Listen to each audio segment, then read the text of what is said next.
on my nerves right now in the media or anything like that. Um, you know what I'm mad at, and this is the cutting up moment. I'm gonna redo that, and I'm not leaving this out because I'm so authentic like that. I'm not leaving this out. The cutting up moment this week, presented by Master Barbers in Erie, PA, 8th Street. Shout out to my guys down there at the shop. All right.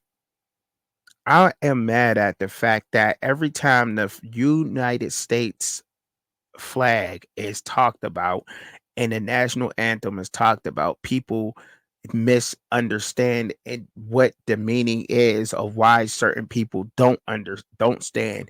And it's crazy because you got a lot of soldiers that stand on the side of understanding why they may not stand for that. Okay? There should be no divide at all between none at all. There should be a total different understanding in it, and this shouldn't be that big of an argument. We should not be putting the flag on coffee cups, shoes, hats, none of that stuff. If you're not a soldier, shouldn't be wearing it. Shouldn't be on your swimming trunks, on your boxing shorts, on your drawers, on your pillows. You know what I'm saying? Like whatever else that it could be on. But then we pick and choose to have it every way, and that's us. And we always say, and there's a lot of people out here that say that the parents, it's the parents, it's the kids. The kids are no, it's the parents, it's the adults. We started this. We started a lot of the ways that we taught them ways. Who you think they learn these ways from? From their parents, from us, the adults. I want my cake and eat it too type of attitude. And if I can't, I'm pouting, I'm getting mad. I'm going to do something different. And I'm always going to try to find this way to fit my way. That's what that is. That's us.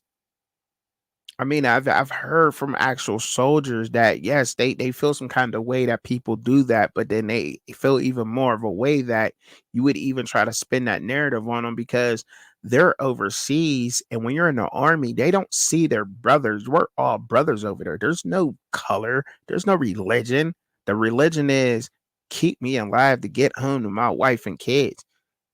Army army guys, you know what I'm saying? And then we say we respect the soldiers. Like, what are you talking about disrespecting the soldiers? Have you hired a vet? Have you hired a vet? The same person that sent us, do you hire vets? Why do they go over to risk their life for our freedom, for me to be able to speak on a mic like this, even talk about a subject like this? But then they come home and then they can't afford food for their house, but yet and still the people that they were just probably fighting against are just coming across the border and they're getting houses and stuff like that. But we can't give a house to a soldier. We can't make sure one of our soldiers come home after war with $100,000 job and they got a nice house for their family that's paid for. We can't give them that. We can't give them their 3 acres and a mule, but they're fighting for our freedom. But then we talk about people and that's like, come on, all like we want our cake and eat it too. Like how much of disrespect, and then there's always the people who don't do nothing for a veteran, nothing at all. How many times have you went down to the VA and gave your old clothes to the VA? How many times have you done that? How many times has your wife baked cookies for the VA? How many times have you ever seen a veteran and just told them, "Thank you for your service"? How many times have you done that? But we always talk about this, right? And there's good people on both sides of the spectrum, on both sides, the law and everything else. It is what it is.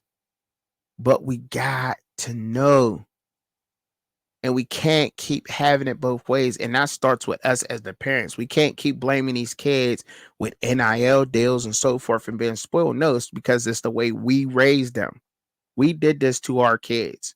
We got them everything they wanted because we wanted to give them a better life than what we had, and everything else we fell into their attitudes. We stopped whooping their little behinds. A pat on the butt, like I mean, come on, like what is that? That's nothing. That is nothing. As long as you just not doing it just to do it, You know what I'm saying? You got to do it with a reason, for a reason. And then you got to sit down and explain to them, because yes, it hurts parents too. Yes, it hurts you too as a parent when you have to give your kid a spanking. You don't want to do that. And they have to know that. But there have to be a reason why.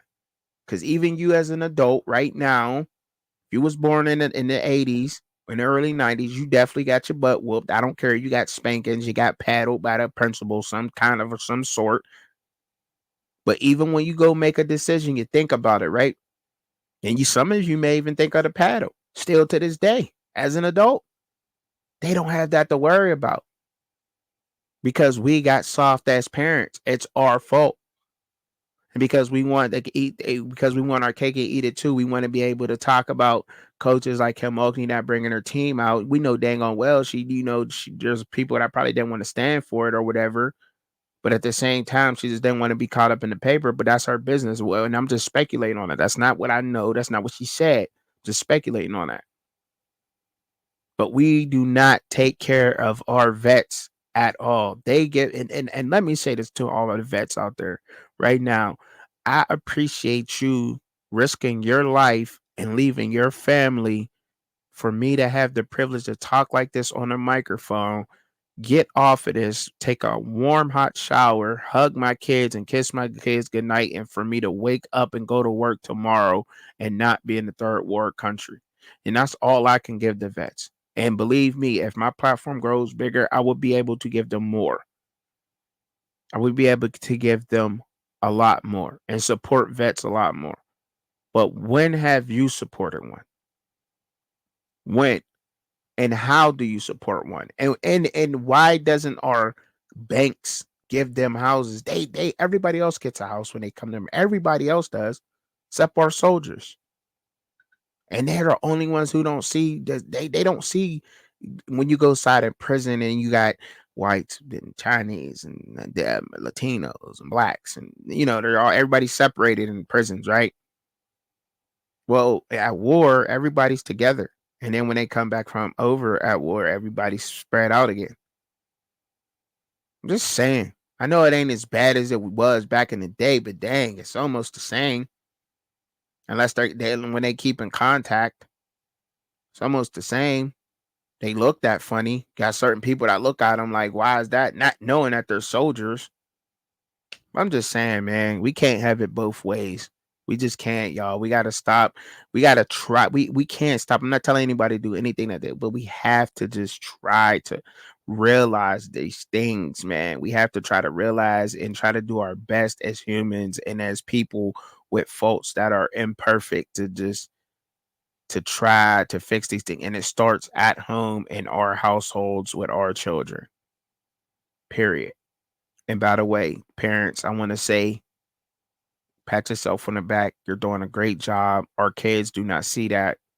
They choose people for people by heart and by character and not because of color. So I want to tell all the parents out there, no matter who you are, pat yourself on the back because you're doing a great job.